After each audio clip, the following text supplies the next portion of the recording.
नमस्कार, मैं सुभाष कुमार, आपका स्वागत है फिजिक्स के एक नए लेक्चर में। आज हम लोग क्लास 12 के ऑप्टिक्स पार्ट का प्रकाशिकी भाग का एक बहुत ही फेमस और बहुत इंपॉर्टेंट टॉपिक करेंगे। आज के टॉपिक का नाम है क्रांतिक कोण, critical angle and total internal reflection, यानी कि पूर्ण आंतरिक परावर्तन, जो कि अपने आप में बहुत ज्यादा इंपॉर्टेंट है। इस चीज को हम लोग समझेंगे, क्या है क्रांतिक कोण, क्या है पूर्ण आंतरिक परावर्तन, क्रांतिक कोण और पूर्ण आंतरिक परावर्तन के बीच में क्या है रिलेशन। ये वीडियो आप पूरा लास्ट तक देखते रहिए। इन दोनों टॉपिक को समझाने की मेरी गारंटी है। मैं आपको भरोसा दिलाता हूं कि ये चीज आपको बहुत अच्छे तरीके से समझ में आ जाएगी। तो हम लोग शुरू करते हैं पहले क्रांतिक कोण से कि क्रांतिक कोण है क्या। क्रिटिकल एंगल, क्रांतिक कोण। तो इससे पहले हम लोग एक डायग्राम की तरफ चलेंगे। एक डायग्राम की तरफ चलते हैं। क्रांतिक कोण को समझने के लिए एक डायग्राम का हम लोग सहारा लेंगे। ये डायग्राम हालांकि पहले से बनाया हुआ है, तो पहले इसको समझते हैं डायग्राम में क्या है। तो डायग्राम में है क्या, ये है एक सघन माध्यम N2। ये क्या है, सघन माध्यम है, डेंसर। और ये है विरल माध्यम N1, यानी कि रेयरर, विरल माध्यम है। ये प्रकाश की एक किरण है जो कि सघन माध्यम से विरल माध्यम में इस प्रकार से जा रही है। दिख रहा है ना, प्रकाश की किरण है एक जो सघन माध्यम से विरल माध्यम में जा रही है। लेकिन जब ये सघन माध्यम से विरल माध्यम में पहुंची तो ये देखिए, इसका जो क्रांतिक कोण है ये अभिलंब है, नॉर्मल, ये अभिलंब है। सॉरी, क्रांतिक कोण नहीं, अपवर्तन कोण, वो थोड़ा सा कमाल की चीजें आ गई है। अब ये जो है आपतित किरण यहां पर जैसे ही पहुंचा तो ये इसी तल पर ही अपवर्तित हो गई। ये इसी तल पर, ये इस प्रकार से यहां पर निकल गई है। दिख रहा है ना, ये है अपवर्तित किरण।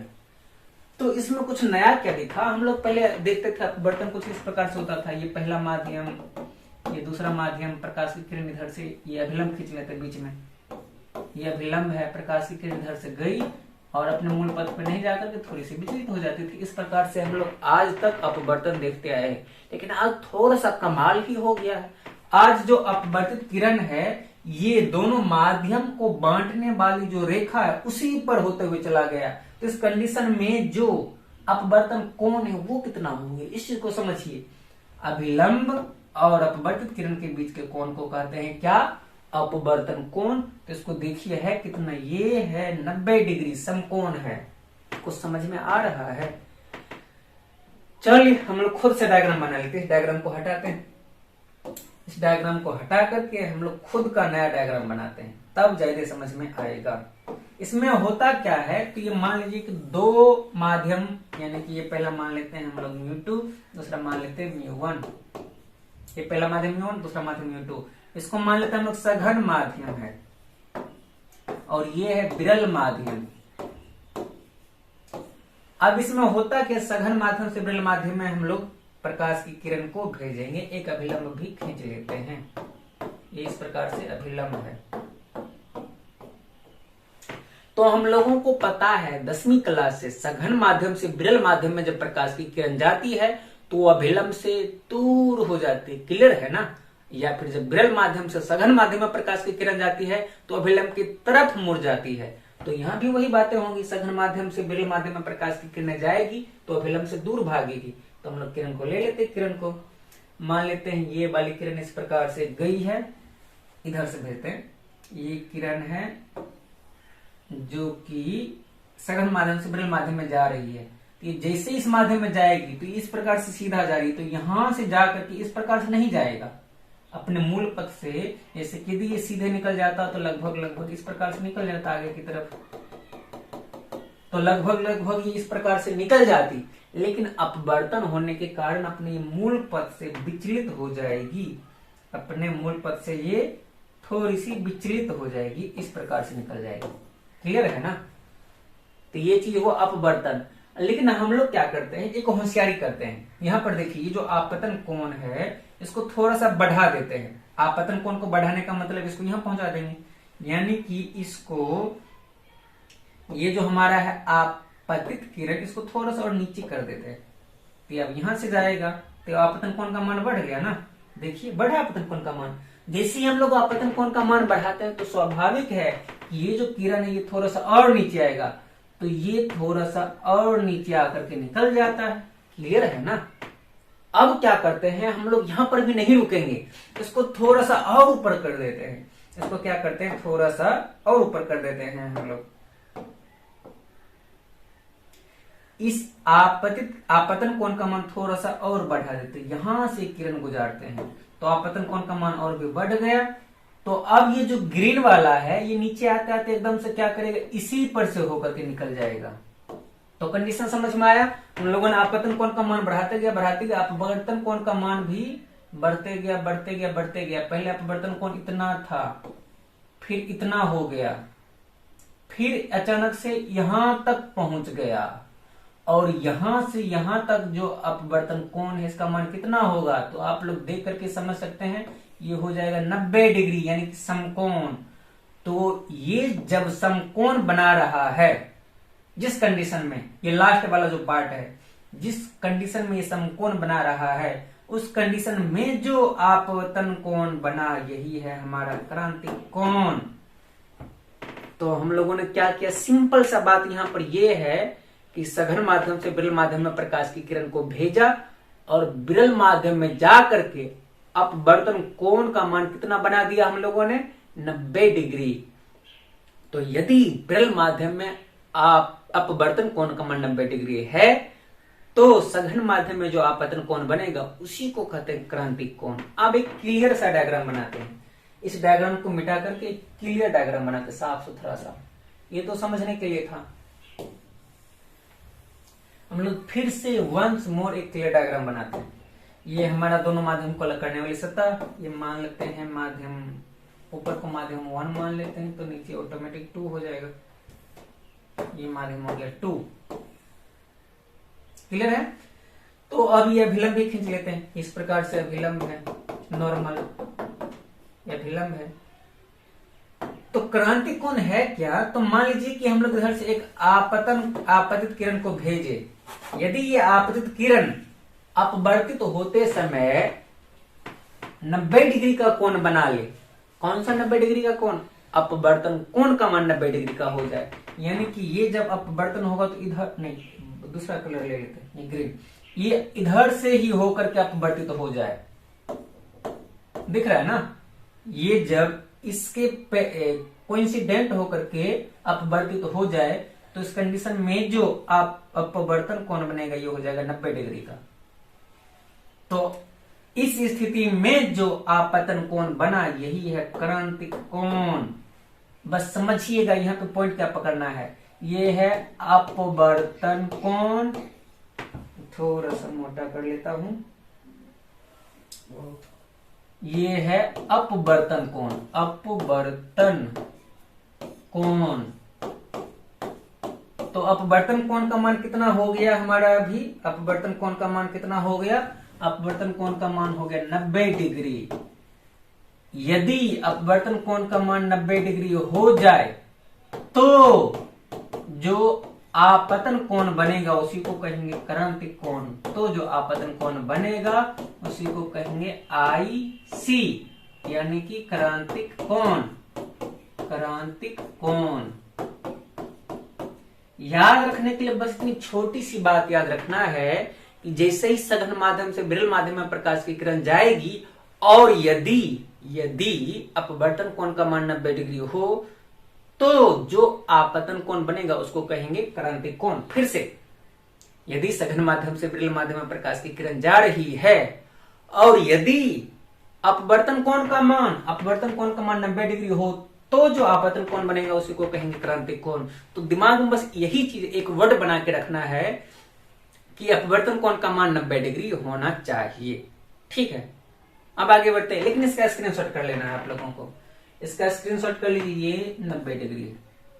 क्लियर है ना? ये सघन माध्यम है, ये सघन विरल।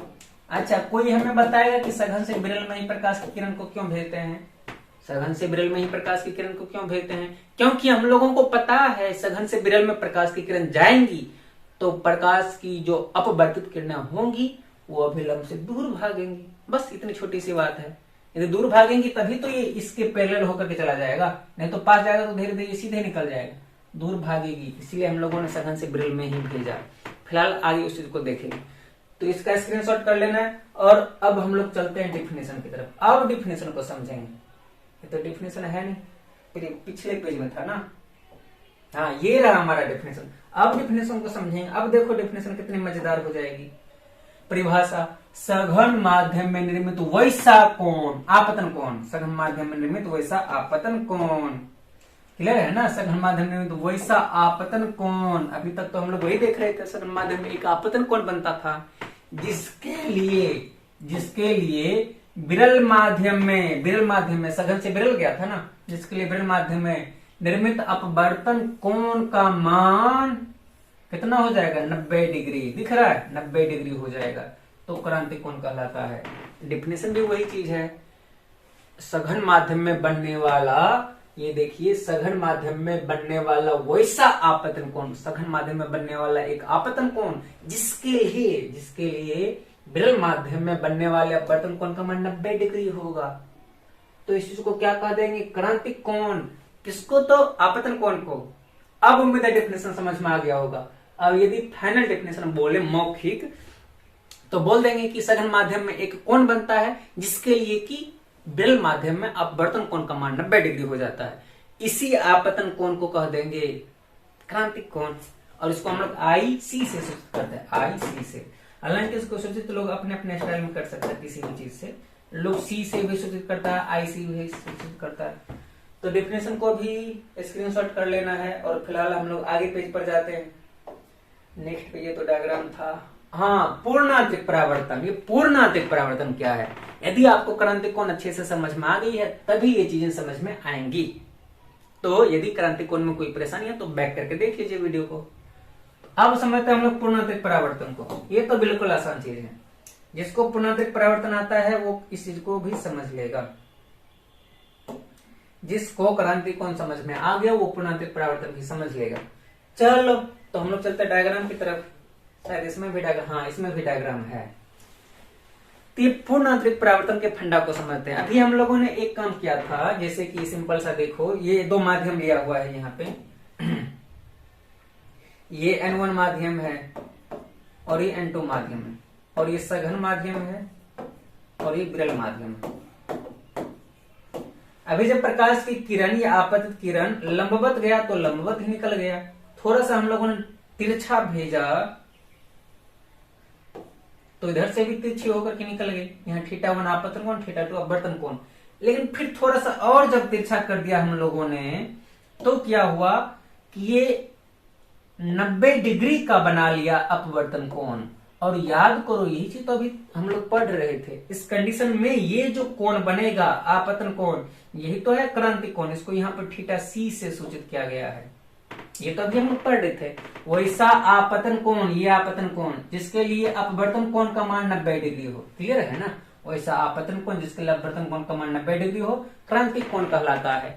लेकिन अब दिमाग में सवाल ये उठता है कि हम लोगों ने धीरे धीरे खिसकाते खिसकाते θC बना लिया था, क्रांतिक कोण प्राप्त कर लिया था। अच्छा, क्रांतिक कोण से ज्यादा और नहीं बढ़ा सकता आपतन कोण को? क्रांतिक कोण से आपतन कोण का मान और ज्यादा बढ़ा देंगे तो क्या होगा?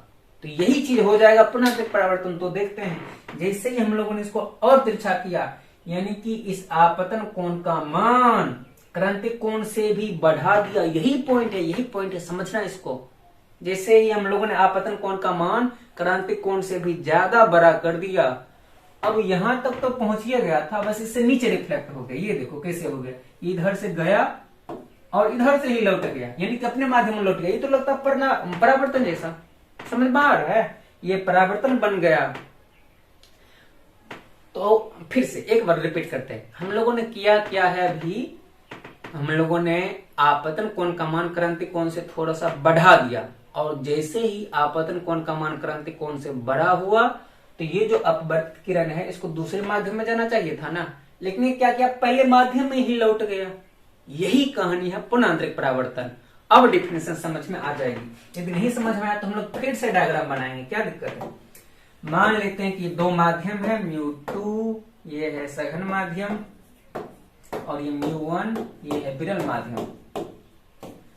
ये अभिलंब खींच लिया हम लोगों ने।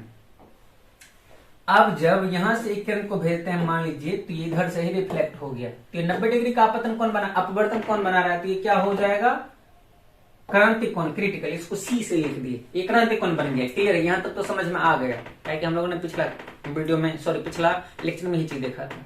लेकिन अब इससे थोड़ा सा आगे बढ़ाते, इस क्रांतिक कोण का मान हम लोग क्या किए, इंसान थोड़े बदमाश होता है, उसको जितना मिलता है वो उसमें खुश नहीं होता है, उसको कुछ और चाहिए, कुछ और चाहिए। तो हम लोगों को ना थोड़ा सा और एंगल बढ़ाने का मन कर रहा है, तो बढ़ा लेते हैं। ये इसको अब की बार यहां से गुजारे, यानी कि आपतन कोण का मान थोड़ा सा और बढ़ा लिए, तो ये जो है अपवर्तन कोण यहां तक तो था ही, और नीचे आ जाएगा, तो इधर लौट जाएगा। तो एक प्रकार से परावर्तन के जैसा नहीं दिख रहा है, देख रहे हैं, ये परावर्तन के जैसा दिख रहा है। तो बस ये जो घटना है ना, इसी को कहा दिए पूर्ण आंतरिक परावर्तन। कहानी समझ में आ रही है ना। आपतन कोण का मान क्रांतिक कोण से थोड़ा सा बढ़ाया, तो जो अपवर्तित किरण है ये दूसरे माध्यम में नहीं जा करके पहले ही माध्यम में आ गया, यानी कि स्नेल के नियम जो था अपवर्तन का, उसको ये लागू, उसको पालन नहीं करता है। फिलहाल उतना डीप में नहीं जाना है। अब चलते हैं डिफिनेशन की तरफ। अब हम लोग अपने डिफिनेशन की तरफ जाएंगे, हम लोगों को डिफिनेशन आसानी से समझ में आ जाएगा। हाँ, अब डिफिनेशन समझेंगे हम लोग। अब हम लोग डिफिनेशन को समझते हैं, क्या लिखा हुआ डिफिनेशन में। डिफिनेशन में लिखा हुआ है पूर्ण आंतरिक परावर्तन यानी कि टोटल इंटरनल रिफ्लेक्शन के बारे में सघन माध्यम में आपतन कोण का, यहां से गौर कीजिएगा, सघन माध्यम में आपतन कोण का मान क्रांतिक कोण से बढ़ाने पर, पॉइंट क्लियर हो रही है क्या। सघन माध्यम में आपतन कोण का मान क्रांतिक कोण से बढ़ाने पर, ये तो कर रहे हैं हम लोग, आपतन कोण का मान क्रांतिक कोण से थोड़ा सा बढ़ा देते हैं, बड़ा कर देते हैं।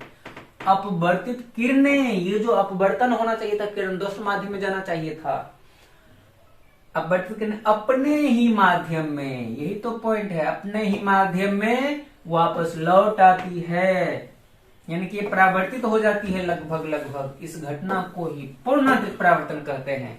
तो अब उम्मीद है डेफिनेशन आपको ये भी क्लियर हो गया होगा। कहानी समझिए, क्या है कहानी। स्टोरी ये है कि हम लोग प्रकाश की किरण को सघन से विरल में भेजते हैं, और सघन से विरल में प्रकाश की किरण जब जाती है, और यदि अपवर्तन कोण का मान 90 डिग्री है, तो आपतन कोण में बनने वाले आपतन कोण जो बनता है उसको कह देते हैं क्रांतिक कोण। लेकिन हम लोग तो थोड़े से और उत्सुक रहते हैं नई चीज को खोजने के लिए, नया चीज को जानने के लिए। हम लोगों ने क्या किया, क्रांतिक कोण का मान से भी ज्यादा कर दिया आपतन कोण के मान को। जैसे आपतन कोण का मान क्रांतिक कोण से बढ़ाया, तो प्रकाश की किरण वापस से अपने ही माध्यम में लौट गया, यानी कि तो परावर्तन हो गया। इसलिए हम लोग इसको कहते हैं पूर्ण आंतरिक परावर्तन। तो इस चीज का स्क्रीनशॉट कर लेना डेफिनेशन का, बहुत ही सिंपल सा डेफिनेशन था। अब यदि सिर्फ इसी का डायग्राम बनाए तो छोटा सा, ये हो गया μ2, ये सघन माध्यम, ये विरल माध्यम, और प्रकाश की किरण इधर से जाएंगी, तो ये क्या होगी, उधर नहीं जाकर तो वापस अपने ही माध्यम में लौट आएंगी, तो हो गया। लेकिन ध्यान रखना है कि ये जो आपतन कोण है, ये मान लीजिए ये आई है, कंडीशन ये है कि ये जो आपतन कोण है अभी, ये ग्रेटर होना चाहिए किससे, क्रांतिक कोण से। आपतन कोण बड़ा होना चाहिए क्रांतिक कोण से, तभी ये पूर्ण आंतरिक परावर्तन का पालन करेगा। तो इसको स्क्रीनशॉट करते हुए हम लोग नेक्स्ट पेज पर चलते हैं। उम्मीद है ये चीजें आपको समझ में आ गई होगी। ये तो डायग्राम है। हाँ, पूर्ण आंतरिक परावर्तन के शर्त, ये भी पॉइंट है। ये बिहार बोर्ड 2021 में 2 मार्क्स में पूछा था, और भी स्टेट बोर्ड में कई बार आ चुके हैं। ये Bihar board, state board 2 marks में पूछा था कि पूर्ण आंतरिक परावर्तन के शर्त क्या है बताएं। ये स्टेट बोर्ड के लिए ये क्वेश्चन बहुत ही फेमस है। पूर्ण आंतरिक परावर्तन की शर्त, क्या क्या शर्त है, कंडीशन है पूर्ण आंतरिक परावर्तन होने के लिए। तो उतना देर से हम लोग कर क्या रहे थे, पूर्ण आंतरिक परावर्तन का शर्त नहीं समझ में आया तो उतना देर से हम लोग एक चीज हर हमेशा कर रहे थे। जब भी प्रकाश की किरण को भेज रहे थे, हर हमेशा सघन माध्यम से विरल माध्यम में भेज रहे थे। वही तो इसका शर्त हुआ। यदि विरल माध्यम से सघन माध्यम में भेज दे तो क्या पूर्ण आंतरिक परावर्तन होगा? नहीं, कदापि नहीं। इसीलिए पहला जो शर्त हुआ वो ये हुआ कि सघन माध्यम से प्रकाश की किरण को विरल माध्यम में भेजेंगे। प्रकाश की किरण को सघन माध्यम से विरल माध्यम में जाना चाहिए। पहला कंडीशन समझ में आया ना, सघन माध्यम से प्रकाश की किरण को विरल माध्यम में जाना चाहिए। दूसरा कंडीशन है, अच्छा ये चीज क्रांति कोण हम लोग पैदा करते कैसे थे? आपतन कोण का मान क्रांति कोण से बढ़ा करके, वही चीज तो लिखा हुआ है। आपतन कोण का मान क्रांति कोण से ज्यादा होना चाहिए। बस ये दो शर्त है। प्रकाश की किरण सघन माध्यम से विरल माध्यम में जाना चाहिए और आपतन कोण का मान क्रांति कोण से ज्यादा होना चाहिए। ये नहीं याद होगा? यदि ये याद नहीं होगा तो फिर हम लोगों का उतना सारा कहानी किस काम का था? हम लोग कहानी में ही तो यही देखते थे, सघन से विरल में जाना है, 90 डिग्री अपवर्तन बनाया तो आपतन को क्रांति कोण कह देंगे। यदि क्रांति कोण से भी आपतन को बढ़ा दिए तो पूर्णांतिक परावर्तन हो जाएगा। इतना छोटा सा चीज था। इस सबको स्क्रीनशॉट कर लेना है। यदि नहीं समझ में आए तो आप वीडियो को रिपीट करके देखिएगा, आसानी से समझ में आएगा। तो इसको स्क्रीनशॉट कर लेना है जल्दी से। और आज की क्लास में बस था कुछ नहीं, ये दो ही चीज था, क्रांति कोण, पूर्णांतिक परावर्तन। यदि ये चीजें आपको समझ में आ गई होगी तो आपको अगले किस टॉपिक पर वीडियो चाहिए इसके बारे में भी कमेंट जरूर कीजिए, हम लोग उस पर वीडियो बनाएंगे। आज के लिए इतना ही, मिलते हैं अगले वीडियो में, तब तक के लिए धन्यवाद।